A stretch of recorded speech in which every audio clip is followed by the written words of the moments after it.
Welcome boys and girls, Costin here with a discussion about the best recommended campaigns for Total War Warhammer 3 Immortal Empires. Because I actually started covering Warhammer 3 full time with exactly this kind of video years ago. Because all I needed to do when Immortal Empires came out in beta was look at this list and say, this is ridiculous. Because you had Karl Franz pre-Thrones of Decay being recommended, you have Miao Ying being recommended, and you have Tyrion being recommended, and that list hasn't changed whatsoever.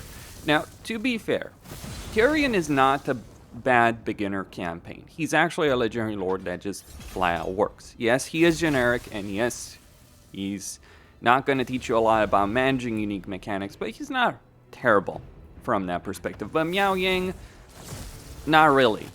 Xiao Ming is actually a much better beginner campaign for Warhammer 3 because he has a better campaign dynamic, better campaign effects, just better gameplay loop available as opposed to CA trying to force us to play defensive battles.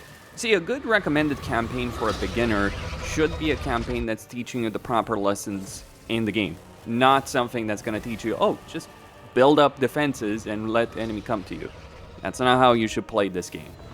And then Karl Franz is a campaign I would actually put on this list because there's a good amount of variety, but not necessarily in a top 3.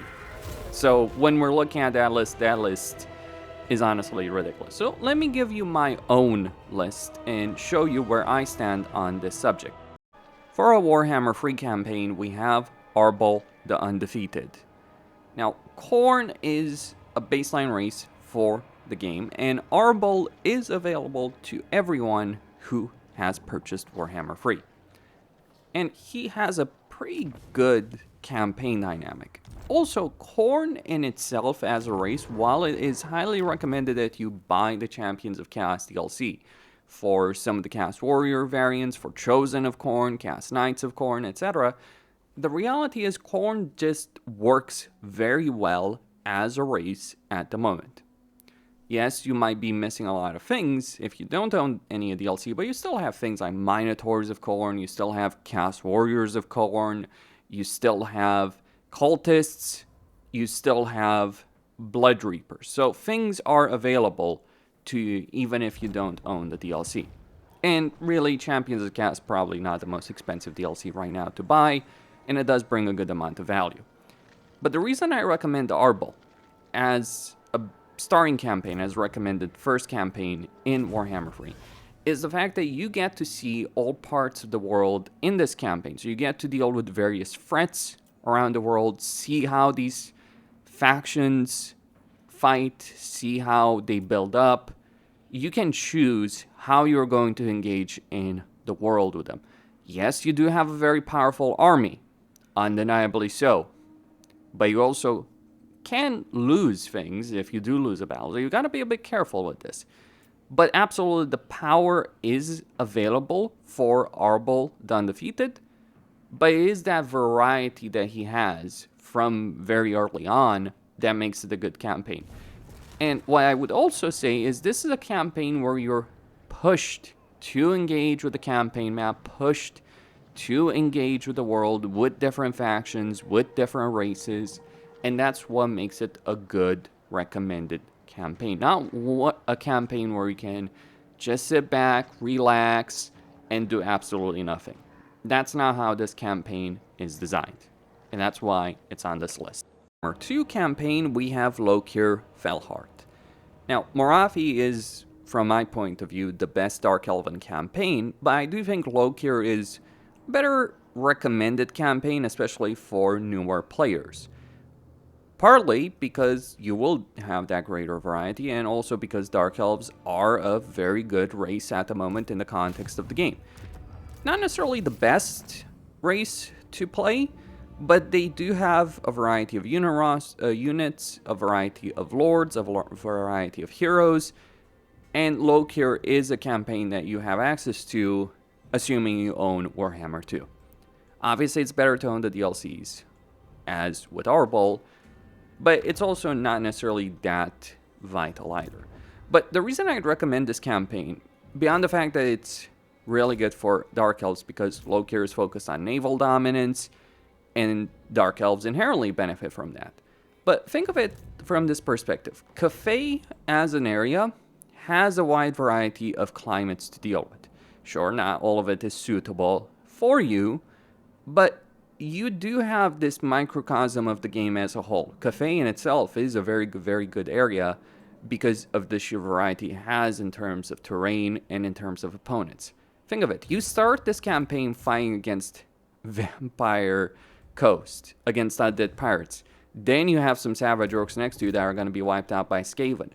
Then, of course, you have Cathay, but you also have Vampire Counts. Then you have Lizardmen as well in the form of Nakai. You have Gelt in the form of the Empire. You have Chaos and Chaos Dwarves, and potentially a visit from Grimgor over here. So you do have a wide variety of factions to engage in, and also engage with them not just from the perspective of military force, but also from the perspective of diplomacy, because Dark Elves do have that kind of capability where, yes, you can end up fighting Cathay in this campaign, but you can also just play the diplomatic game if you so desire. Though that's going to take a bit of doing with regards to Cathay, but it can be done, and that's really the more important thing over here. For instance, you can just get a trade agreement with the Imperial Wardens and declare war on some minor factions, and then start forming those good relationships with Cathayan factions. Or you can ally Snitch and just burst everything Cathay, though, with the obvious consequences that you'll have to fight all of Cathay. So those are the benefits of a campaign like this. You're strong, but you also have a great play box over here in Cathay that you can use to really learn about different systems of the game, what works, what doesn't, where you have to make different decisions, and how those decisions pan out. And yes, Dark Elves do work out pretty well as a race in general, but especially in a situation like this. Finally, for Warhammer 1, we have Grombrindle, the White Dwarf. If you own Warhammer 1, you can play this campaign.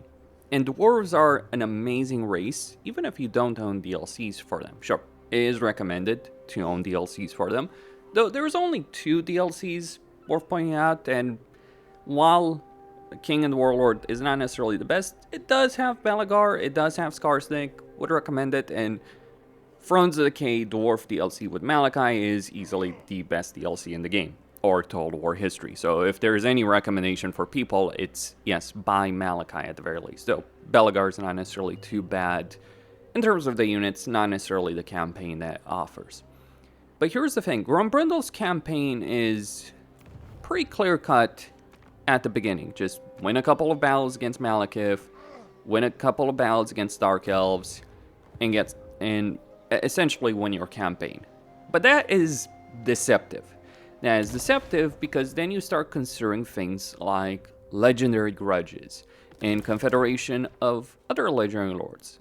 Belegar and Malachi may not be available if you don't own their DLCs, but everyone else is.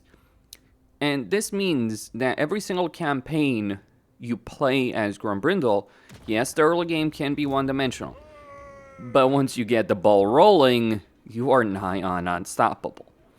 To give you some perspective of why that is, it's because Grombrindle just has a ridiculous amount of campaign movement range, a bunch of different benefits, and he also has the Living Ancestor benefit. I'd recommend going for casualty or replenishment early on, or construction benefits, depends on how you want to view battles.